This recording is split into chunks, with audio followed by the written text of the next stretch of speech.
Thank you for joining us today. We are thrilled to be joined by a number of industry experts to talk about a really important topic, scams and cybercrime, and importantly, the devastating impact that can have on small businesses across our region.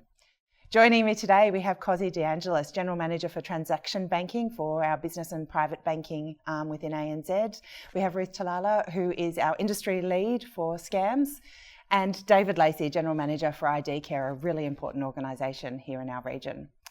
What I'd love to hear about first is, why are you passionate about this topic and helping small businesses across our region? Cosi, perhaps starting with you. Thanks, Erica. Yeah, so my team look after educating lots of small business customers around Australia, and every week we hear about incidents where customers have been scammed out of their hard-earned money. Recently, a small business was paying a supplier that they'd paid a number of times before, and we called out to the customer, hey, the account number has changed. And the customer contacted their supplier, and the supplier wrote back on an email, yes, our account number has changed. The customer didn't know they were emailing the scammer. And so they lost that money, and it's devastating the impact that has on small businesses, not only financially, but emotionally. So I'm very passionate about stopping that kind of thing happening and helping small businesses to recognise those signals and pause and not send the money. Prevention is always better than cure. Ruth, what about yourself? I work in customer protection at ANZ, and so we're very much on the front line of scam prevention and disruption, but we also deal with the scam victims in both commercial and retail part of the bank. And so we see the devastating impacts every day that scams can have on people and small businesses. So not just financially, but emotionally as well. If you can recover the money for them, you can solve the financial part, but often their confidence is really impacted. It can impact not just the individual, it can impact their family, it can impact whole communities. So I'm really passionate about preventing that and disrupting it as much as we can, because we don't want any Australians' hard-earned money to go to organised crime and fund other terrible things. Thank you. David. Thanks for having me, Erica, and good to join you both on this panel, and it's an important topic. I think small business is to blame for ID Care in a way. ID Care is a national support service. We respond to over 100,000 people a year who experience scams and cybercrime, identity theft. Many small businesses come to ID Care. 13 years ago, when I founded it, just prior to it, I was approached by a small business owner in Sydney, and they were a tax agent, and they were informed that their firm had been compromised and their clients' tax file numbers were being misused to claim fraudulent tax returns. And he was literally in tears, and he saw me working for government, and he said, well, what do I tell them? What should I do? And I made a few phone calls, spoke to the tax office, spoke to the police, spoke to a few financial institutions, cobbled together a bit of a response plan, called him back, and I noticed immediately his demeanour had changed. He went from disempowerment to empowerment. He became aware of what he needed to do to get back in control of a situation that he wasn't in control of. And I reflected and I thought, well, surely something like this exists. And it didn't. And that was the seed for ID Care. And that conversation happened here in Melbourne.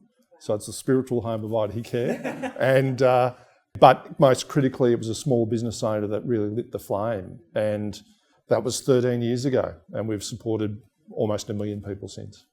Amazing. Thanks, David.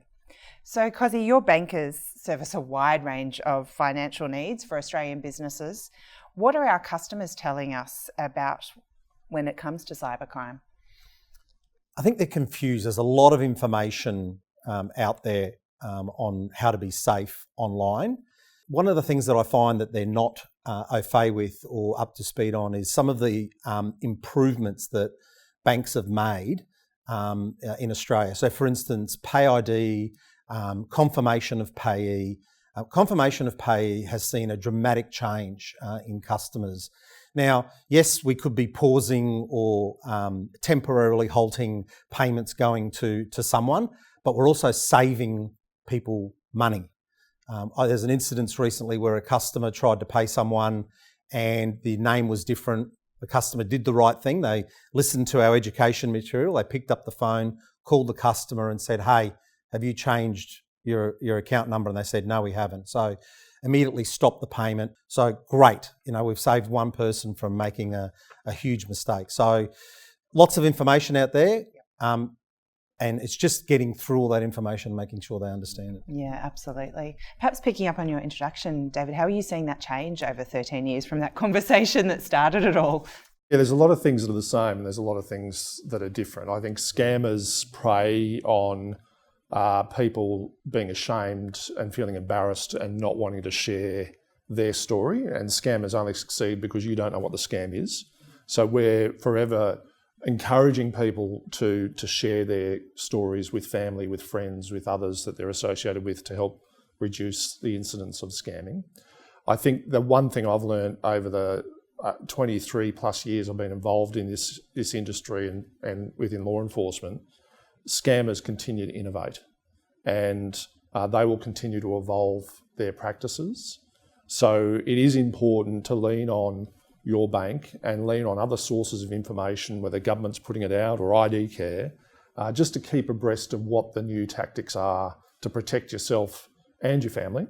It's not just about your business. It is one and the same when it comes to a scam. And I guess the other thing that I'm observing is that there's a lot more energy and enthusiasm and effort going into preventing scams now.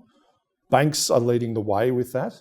They're ahead of even government in this regard. And I think that's a tremendous positive. I think that continues to break down that wall of silence and people feeling ashamed. They are very good at what they do. And sadly, there is a scam for all of us. And so we just need to keep that communication going. Yeah, it's absolutely not a do once, is it, on this topic? Thank you. And Ruth, you lead a team of dedicated experts in this space who help our customers on that worst day. Can you tell us what it looks like when a customer contacts the bank after a scam? Lots of empathy. So we're never going to victim blame and make you feel worse, because to David's point, we try to break down any shame and stigma people have about bringing a scam to us, because the sooner you tell us, the better chance we have of recovering your money from where it's gone. And we do have a lot of success in recovering funds. We can also then work out what's happened. If there's some gap they've got through, how can we plug that? How can we get education out to people? So to David's point, share that story, because you might, by reporting it to us, prevent that happening to somebody else. And empower you to know what to do next time, what to look out for. Lots of great resources on our website, on ScamWatch's website, on ID Care's website that you can go to educate yourself and to educate your families and communities about how to stop that. And I work a lot with industry and with the community sector to get those messages out there with MPs and with government and so on. So it's I think the whole of society's got to be part of solving this. So we need to work across different industries. It's not a competitive thing amongst industry. We want to stop this scourge on Australians so that scammers go, this is too hard a target, we're going to go elsewhere. And government's doing a lot of work in that regard too. And together, I think, we can really help stop this. I hope so. I hope so too. Put me out of a job, please. Beyond the financial implications, it's time consuming, it's stressful. We've talked a little bit about that here, and we'd rather no one has to deal with this. So I'm really keen to understand what those practical suggestions are. How do we get in front of these crimes? David, what are you suggesting from ID Care? Look, there's 1,000 things we say to people to do to prevent this, and that in itself can be quite confusing and intimidating for many people. So scammers prey on people who are distracted. And most people that come to us in small business environments or individuals are aged between 35 and 45. But my reflection on that demographic is you're pretty busy. You've got a job, you might have kids, you're probably looking after parents. So one of the key messages to get ahead of it is just to reflect on our own lives and understand, hey, listen, I'm in a vulnerable state of mind here. I see this message has come through, or I've got this phone call. I'm going to do everything in my fibre that's probably against what I'm thinking, and that's press pause. And maybe seek advice, have a chat to your bank, have a chat to family and friends to go, does this look real to you? And maybe painfully go the long way around to make the engagement on the number that you've investigated about that organisation. Like any moment in stress, slow things down first. Yeah, good advice. So to recap, perhaps starting with yourself, David, what's the one thing that people can take away today to do differently or to remember so that they can prevent this sort of activity? Jump onto ID Care. It's a free national support service and charity. There's two key services for small business. So one is to work with small business owners to understand where are you at from a cybersecurity maturity perspective, and what are some really practical things to uplift your resilience. And then the second thing is, if something bad happens, there's a case manager that can work with you as long as needed to understand, well, what are the broader risks to your information, your customers' information, your technology stack. There's wellness sessions that are available from psychological support, as well as technical remediation on devices as well. So it's pretty comprehensive service, yeah. And Ruth, from an ANZ customer perspective, if I think I'm a victim to a scam, what do I do first? Ring the bank immediately, because the sooner you let us know, the better chance we have of getting your money back for you. Really educate yourself on the warning signs of scams. So get on the ANZ Security Hub, have a look at IDCare's website, ScamWatch's website is another great resource. Scammers are masters of psychology. And so if anyone tells you to lie to your bank about what you're doing with your money, that's a massive red flag that you're maybe being scammed. So scammers will tell customers to lie to their bank. Yes, but they'll give them a good reason. So I'm not blaming the customer at all. Please don't be embarrassed. If you've been told to lie, please tell us that. It's important that you're truthful when you ask questions. Our questions can seem very intrusive, and I accept that can be very uncomfortable for the customer, but we're doing it to protect the customer. Absolutely, it's heartbreaking to see our customers go through that worst day. Cozzy, any final words? Well, scammers seem to concentrate on either a business email compromise, so invoice scams, a bank impersonation scam. So the two things we say to our customers, ANZ will never ask for your password. Never ever hand over a password to anyone who says they're from ANZ. Okay? First thing, remember that.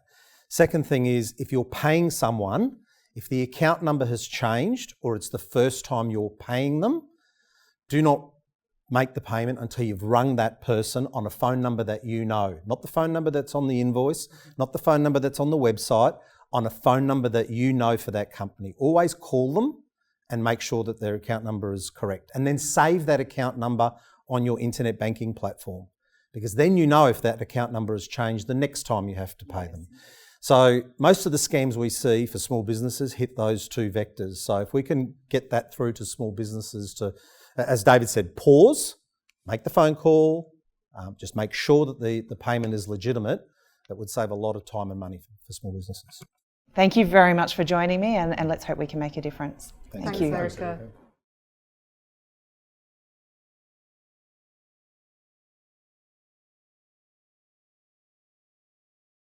Absolutely, it's